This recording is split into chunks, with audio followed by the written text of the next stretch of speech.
kaum muslimin dan muslimat, al-hadirin wal hadirat, wal musyahidin wal musyahidat, jamaah Masjid Imam At-Tirmizi Bangkinang, ataupun yang menyaksikan melalui media dimanapun berada, para alim ulama, tokoh adat, tokoh masyarakat yang saya muliakan, saya hormati, hadirin hadirat, semoga senantiasa dirahmati Allah Subhanahu wa taala. Alhamdulillah, kehadiran kita adalah satu nikmat yang mudah-mudahan kita syukuri dan semoga menjadi penambah catatan amal soleh kita, menguatkan iman dan meningkatkan ketakwaan. Amin. Alhamdulillah, salawat dan salam mudah-mudahan juga selalu menghiasi majelis-majelis kita kepada Sayyidina Muhammad sallallahu alaihi wasallam. Pada kesempatan ini kembali kita mengaji bersama Imam An-Nawawi rahimahullah melalui kitabnya Riyadhus Shalihin min Kalam Sayyidil Mursalin. Masuk kita pada bab yang ke-23, Babul Amri bil Ma'rufi wan Nahyi 'anil Munkar. Bab tentang amar ma'ruf dan nahi mungkar. Bagaimana hukumnya, bagaimana maksudnya, dan apa manfaatnya, seperti apa pula akibat meninggalkannya. Seperti biasanya, Al-Imam memulai dengan menyebutkan beberapa ayat yang berkaitan, kemudian mengikutkannya dengan hadis-hadis yang dipilihnya yang berkaitan dengan masalah ini. Qala rahimahullah, atau sebelumnya, al-amru bil ma'ruf, ma'ruf dan mungkar itu adalah suatu istilah syar'i yang sudah diketahui bersama, bahwa yang ma'ruf adalah ma'arafahu syara', itu yang diketahui oleh syariat, wa azina bihi, dan dia mengizinkannya, aqarrahu, atau ditetapkan oleh syariat, minal ibadatil qauliyah, baik ibadah-ibadah yang bersifat qauliyah, yaitu perkataan, wal fi'liyah, dan perbuatan, al-zahirah wal batinah, yang zahir maupun yang batin. Yang zahir ya yang kita kerjakan dengan anggota tubuh kita, yang batin adalah ibadah-ibadah qalbiyah, ibadah-ibadah hati kita, seperti mentauhidkannya, tawakal kepadanya, dan berharap, cinta kepadanya, serta berbaik sangka kepadanya. Wal munkar, mungkar adalah lawan daripada ma'ruf, artinya sesuatu yang diingkari oleh syariat dan dilarangnya. Ma'angkaru syar'u wa mana'ahu min anwa'il ma'asi, dari berbagai jenis maksiat, baik maksiat perkataan juga, atau perbuatan, atau maksiat yang berkaitan dengan hati, yaitu maksiat seperti kekufuran, kefasikan, kedurhakaan, dusta, riba, namimah, dan seterusnya. Qala rahimahullah, qala Allah ta'ala, wal takum minkum ummatun yad'una ilal khair wa ya'muruna bil ma'rufi wa yanhauna 'anil munkar wa ulaika humul muflihun. Allah berfirman dalam surah Al-Imran ayat 104, hendaklah ada di antara kalian ummatun yad'una ilal khairi, yaitu satu golongan umat yang menyerukan kebaikan. Berarti awal dari dakwah itu adalah dimulai dengan menyerukan kebaikan. Belum kita perintahkan, tapi adalah mengajarkan kebaikan, mengajak orang berbuat baik secara umum. Kita jelaskan misalnya tentang masalah tauhid, masalah rukun-rukun Islam, salat, zakat. Ini masalah dakwah ilal khair. Langkah kedua, misalnya tidak ada respon dari orang itu, maka kita katakan salli, diajak salat, baru masuk kepada amar ma'ruf. Ya, orang pertama kan mungkin diberikan pelajaran, ajarkan ilmu, tapi ternyata setelah kita ajarkan tidak ada juga gerak, gitu ya. Murid-murid kita misalnya, kita ajarkan ilmu tentang fadilat salat berjamaah, sah, tapi pas waktu salat azan memang saja dia tuh memangnya macam tak kena-mengena, tak paham juga, tak contoh tak obey je tambah tak paham lagi ya. Orang azan tak bergerak. Sekarang waktunya mengajak, namanya amar ma'ruf.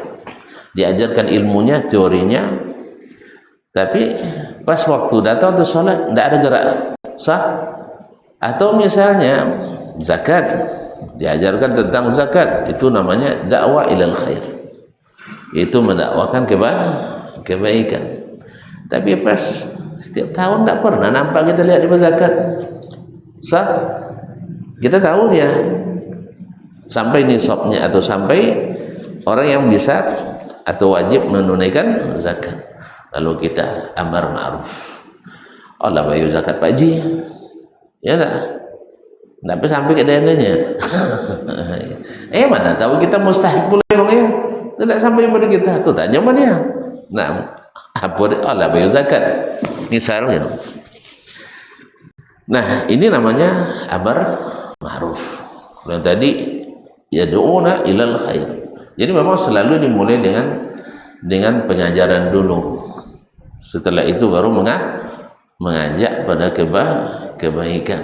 Atau kita di rumah misalnya kepada orang tua kita atau istri dan anak-anak kita ajarkan.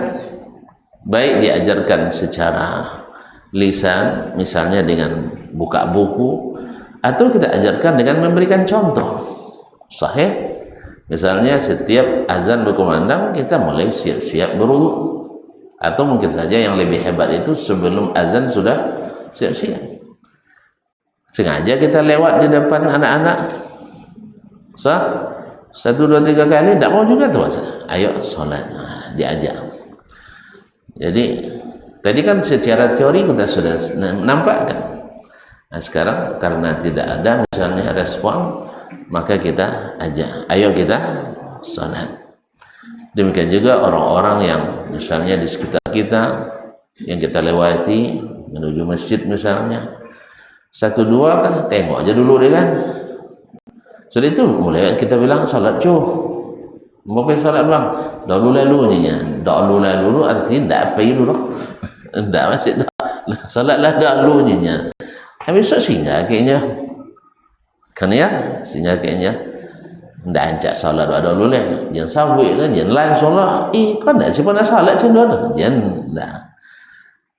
Mula asal-asal kan ancak salat dahulu lah, sudah itu wajib tobekon, atau di bobek ke salat lo, atau Allah kan tinggal ya, kan zuhur kan, lalu leh mau salat dahulu sudah itu makan wagon, misal. Bayu macam-macam. Itu jangan tanya dulu, siapa bayu lah dulu dia leh.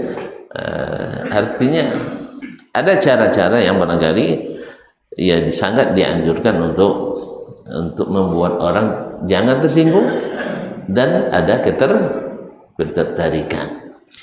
Ma'asyiral kiram dirahmati Allah, Bapak dan Ibu yang masih muliakan.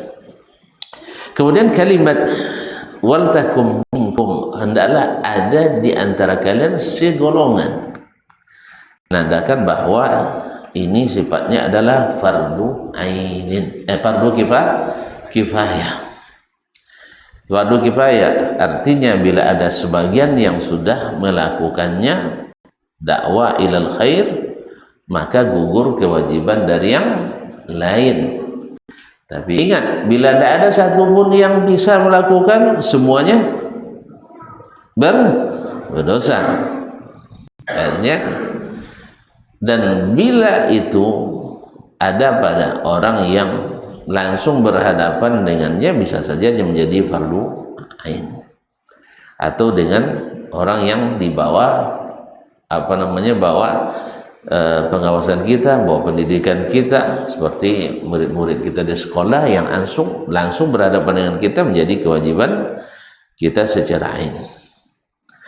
Jadi tidak semua mesti jadi dai, dalam artian dai yang sifatnya profesinya itu. Tapi kalau secara umum kita ini semuanya adalah dai, dan kita harus mendedikasikan diri sebagai dai. Karena dai itu alhamdulillah tidak syaratnya mesti khutbah, tidak syaratnya mesti jadi ustaz, tidak syaratnya mesti pakai surat rekomendasi atau surat izin. Dai itu semua kita dai. Karena Nabi SAW ketika menyebut kita atau merintahkan kita menyampaikan dakwah daripadanya, balighu anni walau ayah. Balighu, sampaikan, itu namanya taklif. Artinya kita diberikan tugas. Jadi setiap kita ditugaskan Nabi untuk menyampaikan dakwah. Anni, dariku, tasyrif. Karena kalau dakwah bukan dakwah Nabi, itu namanya dakwah pada diri sendiri. Itu tidak ada tasyrif, tidak ada kemuliaannya. Tapi kalau dakwah itu dari Nabi SAW, ada tasyrif, ada kemuliaan di situ. Kemudian walau ayat, walau hanya satu ayat, ini takhfif, yaitu keringanan. Tidak mesti banyak, satu aja kita sampaikan. Kalau itu diamalkan, masya Allah, berlaku bisnis MLM. Semakin nanti didakwakan lagi oleh orang, kita selalu dapat setoran. Kadang-kadang kita sudah melupakannya, kadang-kadang kita sudah melupakannya. Ibaratnya kita tanam modal satu ayat disampaikan, dengannya orang sadar, lalu dia sampaikan pada orang lain, dapat lagi pahala jariyah untuk kita sepanjang itu diamalkan dan bersambung dengan kita talinya atau silanya, tali ilmu itu. Oleh sebab itu kaum muslimin dan muslimat, jangan khawatir. Rabu ngaji, Kamis potong jenggot, ya, potong celana. Jumat jenggot apa? Jenggot dipelihara. Sabtu jadi mufti. Enggak, Sabtu jadi dai. Kalau mufti harus ada rekomendasi. Mufti tidak banyak lah. Satu negara satu muftinya kan, atau satu kawasan satu mufti. Makanya orang berebut jadi mufti. Karena posisi itu hanya satu. Tapi kalau untuk jadi dai, semuanya tanpa surat rekomendasi, tanpa ada surat tugas, kecuali dari Allah dan Rasulnya SAW. Dan alhamdulillah, apalagi di negeri kita ini, kita masya Allah bebas untuk menjadi dai, mendakwakan kebaikan. Tidak apa-apa satu ayat. Nah, kemudian meningkat ke yang kedua, wa ya'muruna bil ma'ruf, merintahkan al-ma'ruf. Kalimat bil ma'ruf mengandung isi dan cara. Isinya apa? Bahwa yang kita dakwakan pastikan ia ma'ruf. Jangan menyuruh orang berbuat yang kita tidak pastikan itu ma'ruf menurut syariat. Misalnya kita suruh orang, wah kalian nak temo dakwakan harus pandai bagi terang zaman kini ya, harus kalau dakwah nak muda harus pandai musik. Nggak bedang Nabi dulu ada apa musiknya nya. Nasallallahu alaihi. Dan ini berarti tidak tahu kita yang kita dakwakan itu ma'ruf, yang kita ajak itu ma'ruf. Ternyata yang kita suruh itu adalah bukan ma'ruf tapi maksiat. Maka syarat pertama ini mesti ma'ruf. Artinya apa? Sesuatu yang diizinkan oleh syariat. Kalau tidak diizinkan oleh syariat, walaupun disukai oleh orang, itu bukan ma'ruf. Atau kita ajak orang melakukan sesuatu yang tidak disyariatkan, tidak disunahkan, tapi menurut kita ada kebaikannya, ternyata itu bukan ma'ruf. Dulu kita sebelum berilmu, kita belum mengaji, banyak hal-hal yang kita adakan ternyata bukan ma'ruf, hanya diada-adakan oleh Pak Ma'ruf. Itu masalahnya. Jadi bukan hal yang ma'ruf bersyariat. Ya kita tidak tahu. Nah, makanya menjadi amirun bil ma'ruf mesti paham juga yang kita perintahkan itu benar-benar ma'ruf. Kemudian yang kedua, dengan cara yang ma'ruf pula. Sebab kalau caranya tidak ma'ruf, tidak syar'i, bisa-bisa menyebabkan musibah bagi kita. Contoh tadilah, abang nak sih pegang usaha haji dia ni kan, lewo nak orang, atau lagi usaha abang tak salat dia ni, hati-hati berdapat, dapat. Nah, jadi memang tak bisa, harus juga dengan cara yang ma'ruf. Kan Nabi sendiri yang katakan, inna rifqa la yudau fi syai'in illa zanah. Sesungguhnya sikap lemah lembut tak diletakkan pada sesuatu kecuali dia menghiasinya, menjadikannya indah. Wala yunza'u min syai'in illa syanah. Tak dicabut dari sesuatu kecuali dia merusaknya. Merusaknya. Syekh Nusaimin pernah ceritakan, ada seseorang pas azan maghrib mau urus unta kojo, datang bersemangat lah. Ini tak ada azan dia nyanyi kan? Dia ambil atan dia bandel. Akhirnya sampai ke gurunya itu adalah salah seorang cucu dari Syekh Muhammad bin Abdul Wahab yang berilmu kan.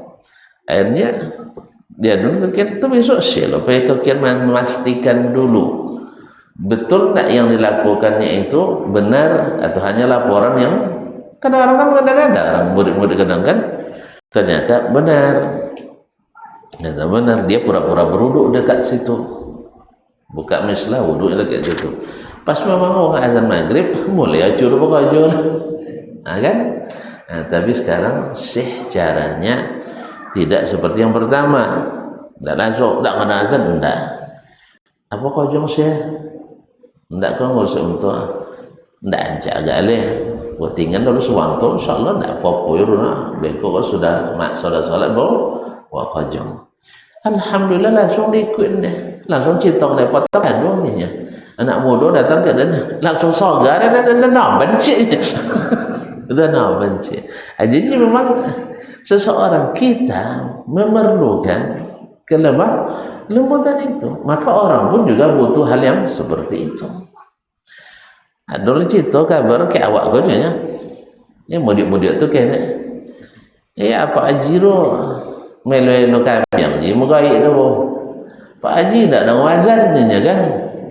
Ada dia tersinggung Pak Haji, bedang ni nya. 3 kali Pak Haji yang ni nya. Sampai mati yang kamu saja tak kan sama jodoh dia dapat pedang ni nya. Bedang salat Masjidil Haram 1000 kali salat.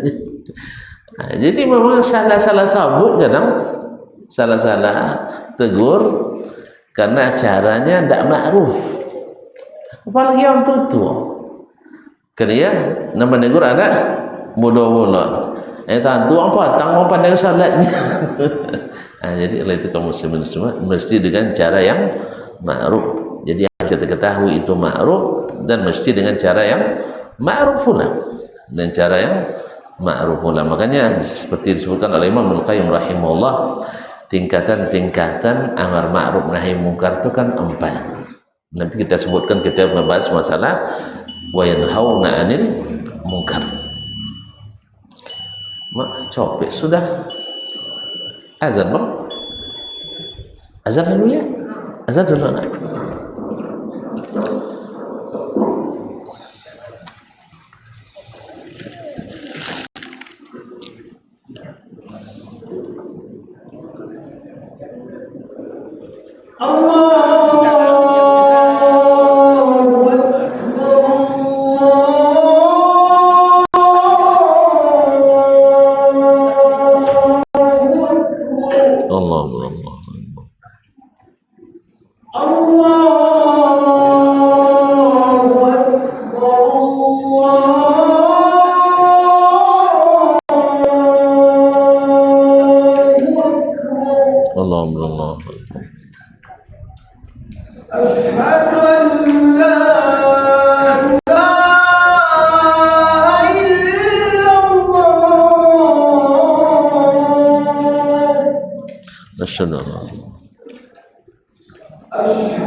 أشهد أن لا إله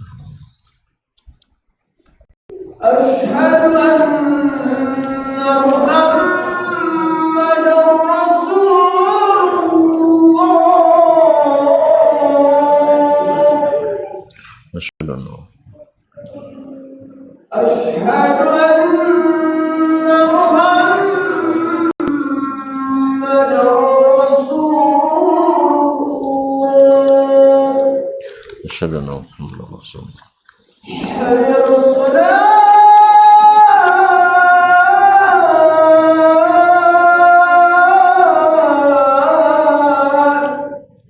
أشهد أن حي على الصلاة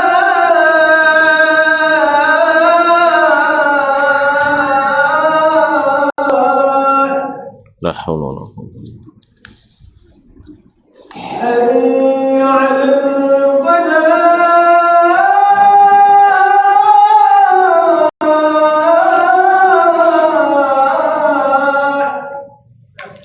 لا حول ولا قوة حي على الفلاح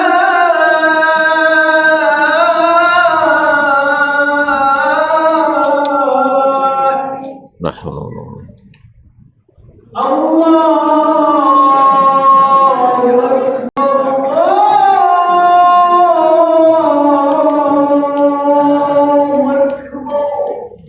الله أكبر الله أكبر لا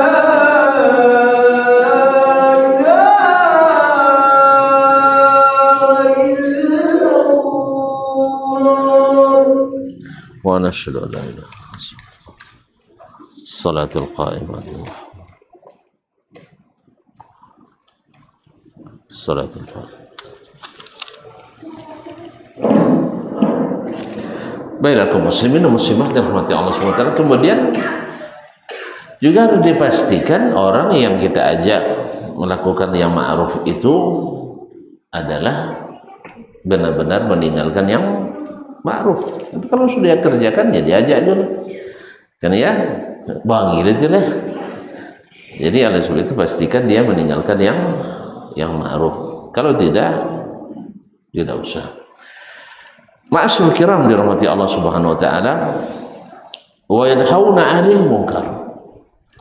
Dan ini harus amar ma'ruf saja tidak cukup.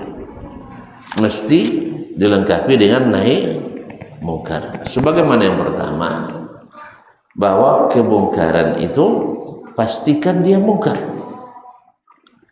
Kalau tidak mungkar, ya berapa banyak kadang-kadang seseorang mengingkari dengan keras sehingga kita mengharamkan orang melakukan yang halal pada barangnya boleh lalu kita larang.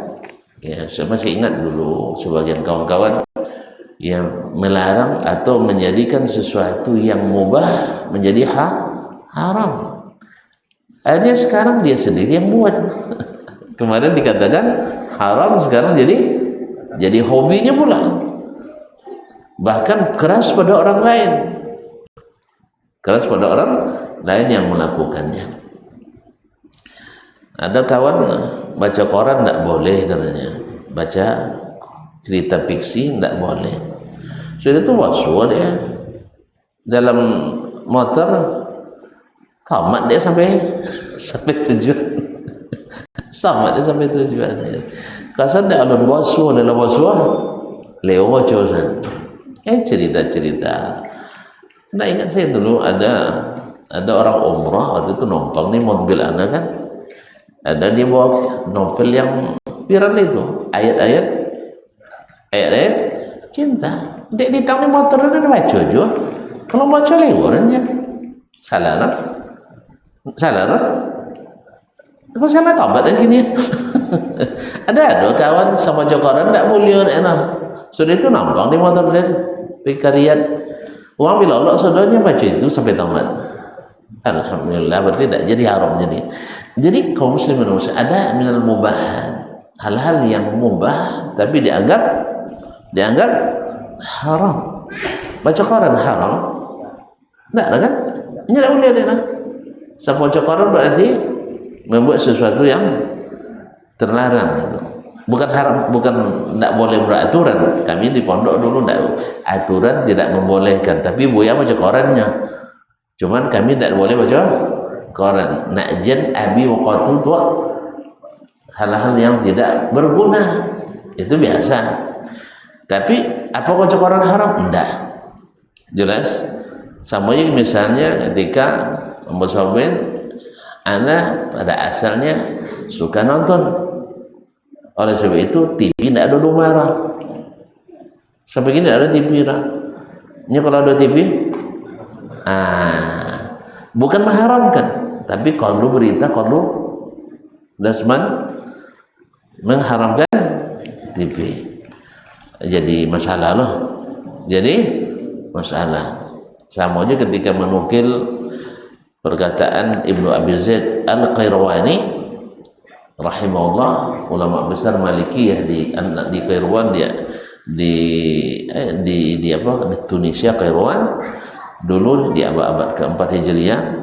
Lalu beliau memelihara anjing di rumahnya, padahal Imam Malik, imam mazhabnya sangat keras melarang itu.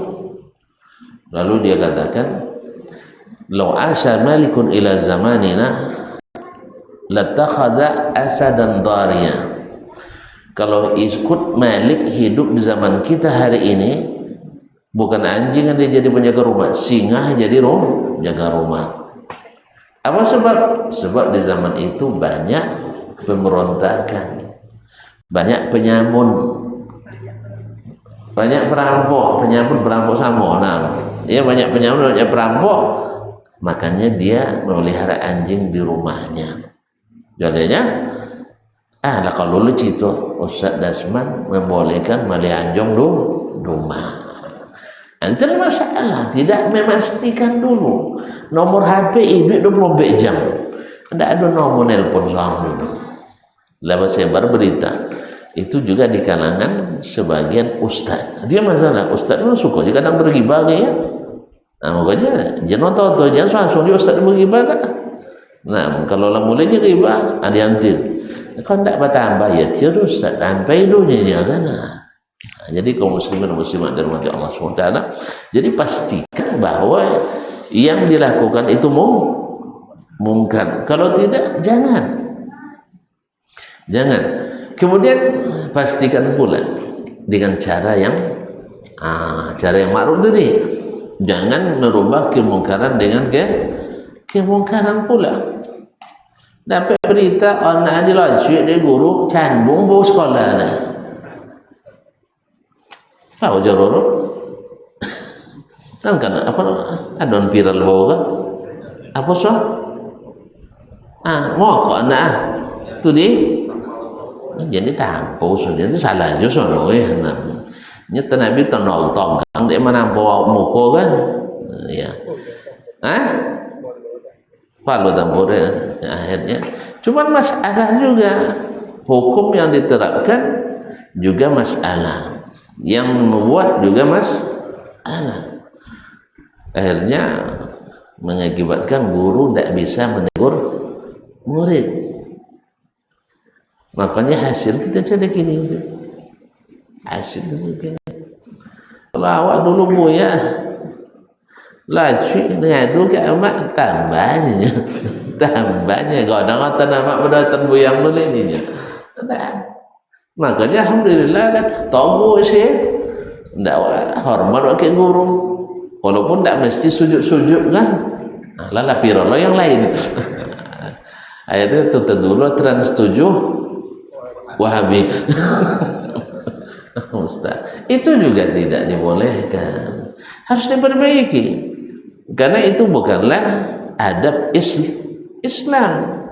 Nabi tak mengizinkan manusia sujud pada manusia loh Adam disuruh malaikat sujud kepadanya itu khusus perintah Allah ya kan khusus perintah Allah secara khusus jadi cara buat secara umum lah pahamnya dah kan sujud ada dua macam ini sujud iya betul sujud itu ada dua macam sujud ibadah itu hanya milik Allah yang kedua sujud lit ta'zim itu untuk orang-orang yang kita muliakan tetapi dibolehkan oleh syariat atau tidak boleh oleh syariat tidak boleh menurut syariat. Pernah Muaz pergi ke Syam pergi berdakwah berjihad ditengoknya para pembesar di sana rakyatnya pada sujud kepada pemimpinnya lalu pulang dari Syam dibuat bolo dari Muaz ternyata sahabat contoh saja ya tapi pakai ijtihad. Menurut Muaz kalau orang-orang seperti itu aja dihormati dengan sujud pasti Nabi lebih berhak mendapatkan penghormatan seperti itu. Niat Muaz elok atau enggak? Elok. Perlakuannya itu niatnya bagus. Secara pikiran menurut logika tindakannya bagus atau tidak? Bagus, menghormati. Jadi ada alasan logis, ada alasan filosofis, dan juga kajian akademis. Kita melihat di Syam seperti itu, ada yang melakukannya, dan itu berlaku untuk memuliakan. Dan ada pula dalam Al-Quran, Adam disuruh salah, malaikat disuruh sujud kepada Adam. Berarti Allah mengizinkan. Di sini terjadi kesalahpahaman. Ketika Allah mengizinkan atau memerintahkan malaikat sujud pada Adam untuk memuliakan, akhirnya diterima itu bulat-bulat bahwasanya boleh makhluk sujud kepada makhluk karena sujud dua macam, satu lil ibadah itu khas milik Allah, satu untuk penghormatan itu untuk selain Allah dan juga untuk Allah. Dalilnya tadi mereka lupa bahwa itu adalah kejadian yang khusus, pengecualian yang khusus diberikan pada Adam alaihi assalam untuk memuliakannya di hadapan para malaikat, karena dia akan punya tugas besar di bumi menjadi pengelola dan pengolah bumi ini. Tetapi apa dibenarkan? Tidak. Makanya ketika Nabi mendapat sujud Muaz, Nabi katakan, "Madza taf'al? Madza fa'alta ya Muaz?" Lalu dia jelaskan, "Saya lihat orang di sana sujud Rasulullah." Apa kata Nabi alaihi salatu wassalam? "Law anni amirun ahadan ay yasjuda li ahadin la amartul mar'ata an tasjuda li zawjiha." Kalau seandainya boleh saya perintahkan orang sujud kepada orang lain, saya perintahkan seorang istri sujud pada suaminya. Makanya boleh istri sujud pada kita? Hah? Janganlah masuk enggak? Hah? Enggak boleh sujud. Karena Nabi katakan kalau boleh maka paling patut sujud adalah istri pada suami. Nabi tak bilang anak pada orang tua. Hanya kadang kotir Nabi ini tak mau nemui kurun. Itu cempayarnya nya. Kan sampai Nabi iza sallatil mar'atu khamsaha, bila wanita solat 5 waktu, wa shamat syahraha, puasa bulan Ramadan, wa ahfizat farjaha, menjaga kehormatan, itu sadangnya. Tapi yang kabeh wa ata'at zaujaha, taat pada suaminya, itu lumayan. Awak sama sarjananya bang, sah? Kena oyan kayunya, abang tak bayarnya kan? Dan sebagainya. Awak lah kan kena susu-susunya, kena kalau dia jual umum dulunya. Sebagainya. Jadi itu yang di situ banyak kenanya perempuan itu. Kalau rajin salat sanang cainya, rajin puasa tak payah nyoti nu tak suka makan yang nak ramping sah nak mengkat sampai tadi menjaga kehormatan insyaallah bisa, tapi taat ke suami. Kalau dapat ya acin cari dulu. Kalau dapat acin cari dulu, jalan-jalan mulia orang ini taat. Itu nak awur dah. Allah Ustaz. Jadi kaum muslimin dan muslimat, andainya boleh saya perintahkan orang sujud pada seseorang, pasti aku perintahkan seorang wanita sujud pada suaminya. Nah, kaum muslimin dan muslimat dirahmati Allah, jadi pastikan yang mungkar itu mungkar. Kemudian pastikan merubahnya dengan cara yang ma'ruf. Dan ada yang syarat keempat, yaitu jangan sampai kemungkaran yang dirubah menimbulkan kemungkaran yang lebih besar, nyawa tagang main lang-langnya, tapi bawa kayu bola untuk nukue. Contoh tadi tu mah, lacu aja lidi, tapi bawa sinapang tu nembak guru. Ajalah salah gua tu. Yaitu menimbulkan kemungkaran lebih besar. Jadi jangan ditampo anaknya kan antin ke polos sekolah. Tanpa sudah itulah. Tidak kan tahu ada saya kepala sekolah kan antin apalagi guru biasa. Ya, dan inilah rusaknya dunia pendidikan kita, karena dikelola oleh orang-orang yang titik-titik. Ma'udzubillah, banyak para pendidik yang perlu dididik lagi, yang tidak terdidik hanya karena punya titel tamat luar negeri. Kadang dek kayu ayah bisa sekolah luar negeri, sudah itu lebat je tamu luar negeri, kadang pemain kadang luar negeri gitu. Masuk di awal semester bagi diktat, sudah itu ujian, kalau lulus lah dapat sarjana. Dan selalu dia tu main poli, main bola, main golok dia deh. Masa mahasiswa golok deh, tak sosok bola. Hah? Di mana dulu? Kami di kampus kami lengkap olahraga, sampai biliar pun ada. Itu tahu, tapi tak pernah masuk orang. Sebab biliar konotasinya tidak baik. Kalau padan sawit dan padan main biliar, pandai main biliar, boleh tonton bagus nak. Kalau dan sawi dan ahli main biliar, elok tak boleh tonton. Itu tu tak pernah masuk dulu. Di kampus ada. Sebab di situ tak otomatis negatif. Kalau sikap, di sikap pasti negatif. Lah dia membuat di biliar syariat dah dulu. Nah, nya pasti negatif. Kan ada jual tino dalam tu. Lain. Tu baca cadarnya. Baca cadarnya. Ada gitu. Makanya dari awal kita sudah antisipasi. Jalan tak pandai.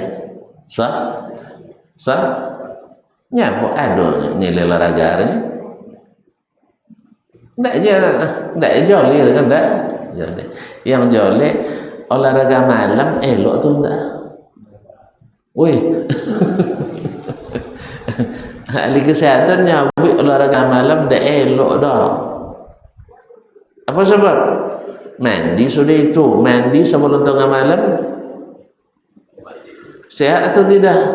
Tidak sehat. Lolok sudah mandi langsung sehat tidak? Tidak. Makanya olahraga malam tidak elok. Makanya klub-klub malam pasti tidak sehat. Akal pun tidak sehat dah dulu. Kan ya? Klub malam elok bunyi. Tang mana kau tadi di tang klub malam ni? Ayatnya jematan tu lah itu ya. Ada gitu. Oh sabit mana kau jadi di klub malam? Leo nongol dia calon menantu lo.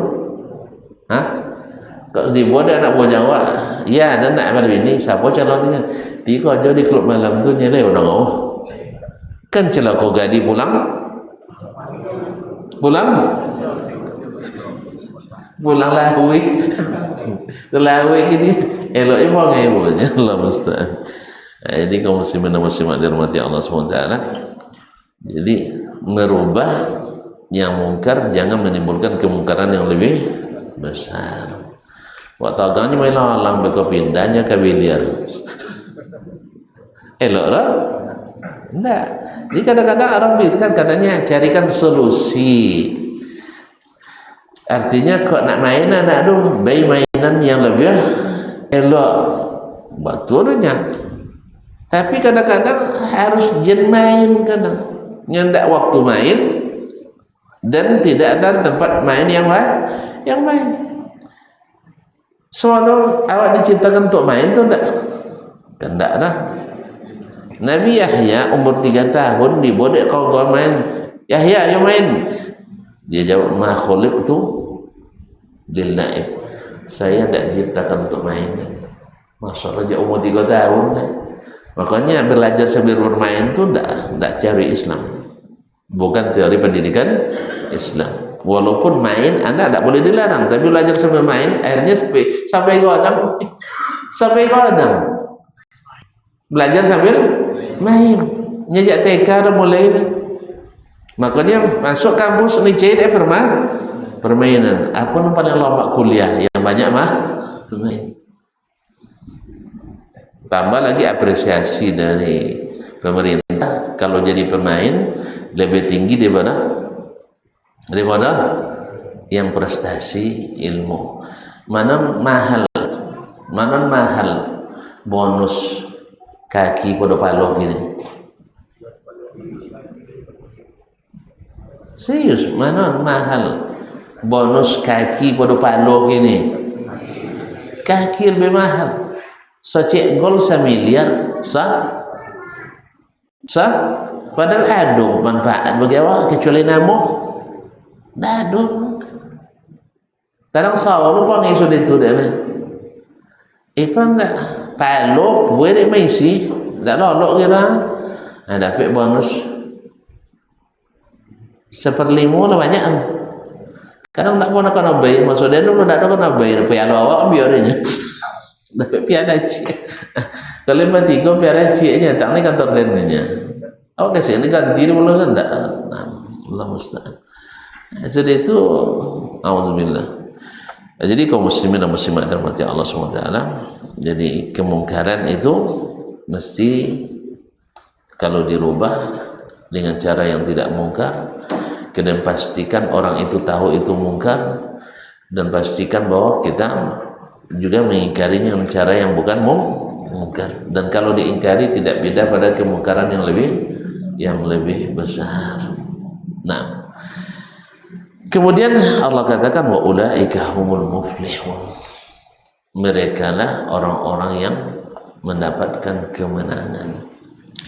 Hidup ini kalau tidak ada amar ma'ruf, tidak ada dakwah ilal khair, tidak ada amar ma'ruf, tidak ada nahi mungkar, tidak akan menang, tak akan sukses.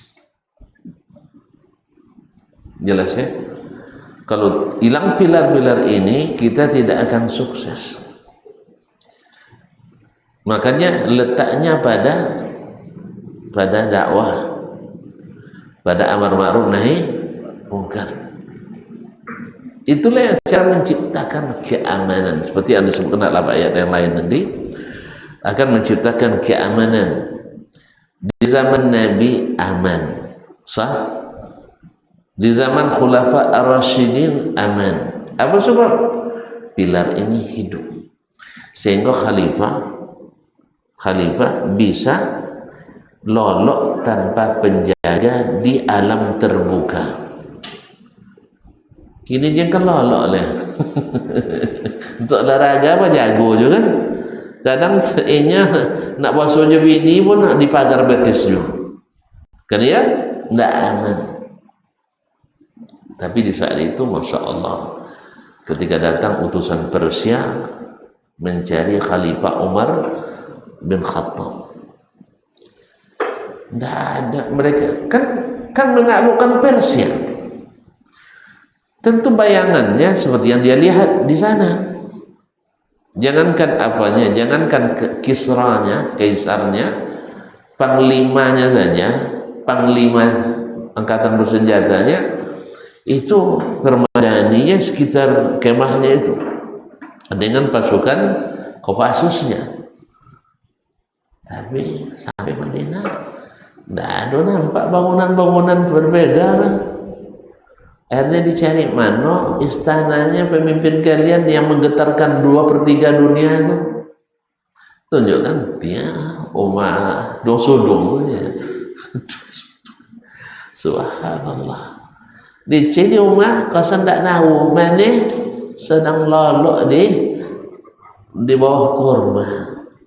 Tidak ada penjaga. Sampai-sampai seorang penyair Hafiz Ibrahim menggambarkan dalam syair wara'a sahiba Kisra ar-ra'a umaran baina ar-ra'iyyati utlan wa ra'iyah hakamta fa'adalta fa'aminta. Masya Allah tabarakallah. Akhirnya penjaga itu utusan terkesima melihat Umar yang tertidur pulas tanpa penjaga. Dia tolak deh Pak Presiden seditunya. Jangan Presiden lah, Pak RW lah takut. Apa sebab? Karena kemungkaran ada di mana-mana. Ma'ruf menjadi tidak ma'ruf. Dakwah kepada kebaikan kadang banyak penghalangnya. Makanya kapan mulai terjadinya ketidakamanan dan rusaknya stabilitas? Ketika berakhir masa Khulafa Ar-Rasyidin, ketika sebagian dari penguasa pangeran-pangeran di Bani Umayyah menyimpang dari agama. Apa menyimpang? Melahirkan aliran-aliran penyimpangan beragama, mulai dari akidah yang bersimpang siur sampai pada ibadah yang masuk ibadah-ibadah baru, sampai kepada muamalah pun gaya berubah dari gaya asli Islam menjadi gaya orang-orang luar Islam sudah mulai masuk. Akhirnya tidak lagi bisa dinikmati apa yang dinikmati dari keamanan yang pernah terjadi di masa-masa dahulu. Alhamdulillah. Nah kemarin atau di awal-awal abad ke-20 ketika berdiri sebuah kerajaan di Jazirah Arab dengan akidah yang lurus dan menjadikan Al-Quran dan Sunnah sebagai dasar negara, mulai orang menikmati berjalan dari utara ke selatan, barat ke timur tanpa pengawalan aman. Sampai-sampai seorang penyair dari Lebanon, Syekh Agmir Syakib Arslan, menyebutkan itu di tahun 80-an bahwa kalau seandainya ada seorang wanita perawan dengan segala perhiasan berjalan dari awal Saudi sampai ke akhirnya sendirian tanpa pengawalan, tak ada yang berani mengganggunya. Kenapa? Karena dibangun di atas akidah yang lurus. Cuman banyak ahli-ahli penyimpangan, kepanasan, sehingga dirongrong terus, dihasut, dihasung, sampai bekerja sama dengan musuh-musuh Islam untuk memaksa mereka untuk berubah berbagai kebijakan seperti yang kita lihat pada hari ini. Ya, tekanan-tekanan internasional. Tidak ada konser jadi kalian terbelakang tu kalian ni. Anak kau bisa enggak? Akhirnya banyak yang berubah. Ketika itu bergeser, banyak pula nilai-nilai yang bergeser. Aduh, masya Allah, tabarakallah.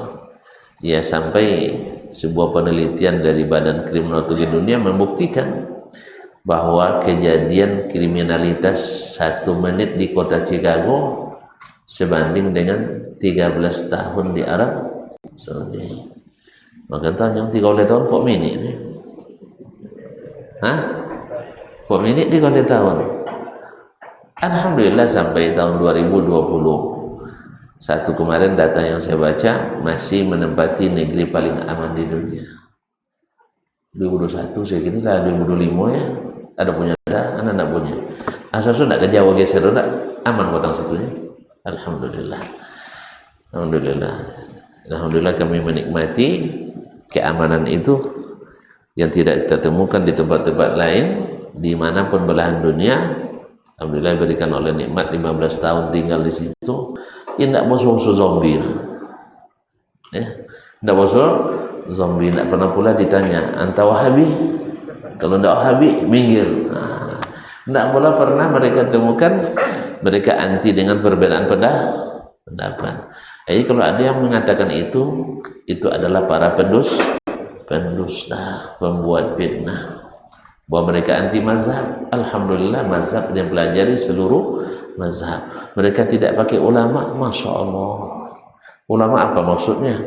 Kalau maksudnya ulama Al-Quran dan Sunnah, so banyak habis Quran di Arab Saudi lebih dari Indonesia lah enggak? Hah? Iya, banyak sitan habis soalnya. Kalau menurut data yang pernah baca di Indonesia tercatat dia habis sekitar 60.000 orang, termasuk yang habis juz 30. Iya, data terhabis juz 30. Kalau di sana baru dihitung hafiz kalau sudah 30 juz. Tercatat di sana yang hafiz 30 juz saja 600.000. Itu yang terdata. Awak masuk yang hafal juz 30 60.000. So banyak ulama sitan enggak ada enggak? Iya enggak. Nah, tapi kalau maksud ulama itu al-mutakallimin, filsuf, ahli filsafat, memang di sana hampir tidak ada. Bukan tidak ada, hampir tidak ada. Karena bagi mereka agama itu bukan pemikiran. Agama itu adalah ayat dan hadis wahyu yang diturunkan. Berarti sempit wawasan. Masa orang yang ilmunya sampai ke langit, sampai ke akhirat, sempit wawasannya dibanding orang-orang yang pemikirannya hanya di bawah kolong jembatan. Kolong langit, di bawah kolong jembatan.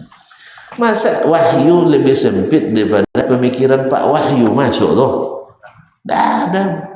Kita mau aja di ayun-ayun orang. Kalau tidak percaya, cobalah berdebat antara ahlul ra'yi dengan ahlus sunnah. Lah dicoba dek Ahmad bin Abi Du'ad melawan Ahmad bin Hanbal. Mana Ahmad bin Hanbal. Walaupun para ahli kalam hari ini memanipulasi riwayat bahwa katanya Ahmad tidak mampu menghadapi Ahmad bin Abi Du'ad. Untung dicatat di ahli sejarah. 3 hari mereka berdebat, ketiga-tiga harinya dimenangkan oleh Imam Ahmad. Itu maka mereka mengatakan gara-gara Imam Ahmad tidak mampu menjawab orang Mu'tazilah, itulah perlunya akidah Asy'ariyah. Diamarkan Imam Ahmad kalah. Kalau dikatakan Al-Quran dan Sunnah dan berdawasan, dicoba pula oleh Bishr al-Mirrisi, Hafs al-Fard dan lain-lainnya berdebat dengan Imam Asy-Syafi'i, termasuk orang Mu'tazilah. Alhamdulillah, nak datang sendiri mereka kalah, datang beramai-ramai menghadapi Syafi'i mereka juga keok. Coba sama kalau dia bisir kan mabu lagi. Sudah itu sama-sama datang. Akhirnya terpanung. Diundanglah Syafi'i ke markas mereka. Kalah juga. Apa yang dipakai oleh Syafi'i? Al-Quran dan Sunnah. Itu di mana pula sampai wawasan orang yang hanya memakai Al-Quran dan Sunnah. Itu hanya kamuflase yang dilakukan, kampanye kosong dilakukan oleh para ahli filsafat. Al-Quran turun dari yang maha mengetahui. Masa kalah oleh pemikiran orang yang serba tidak tahu agama kecuali menurut pemikiran. Tidak masuk lah. Kalau tidak percaya mau basuh. Kan itu aja. Mau basuh, tapi dengan syarat jangan ngiwangi. Hanya kalau ngiwangi dasar ngiwangi, jangan pakai fitnah. Ya baik kalau Allah kecuali kalah kalau berita seperti yang tadi Imam Ahmad menang tapi beritanya kalah. Kan ya kan banyak macam itu. Kan banyak macam itu. Lepas debatnya, ni nawak nengok debatnya, sontornya 3 jam lebih kan, sah. Tapi berita yang keluar tidak tolok melawan dia ni. Sama ceritanya yang ada dulu uang bagak di modiok tanah. Sudah itu memeras uang di pasar pun jo. Melawan lah cua.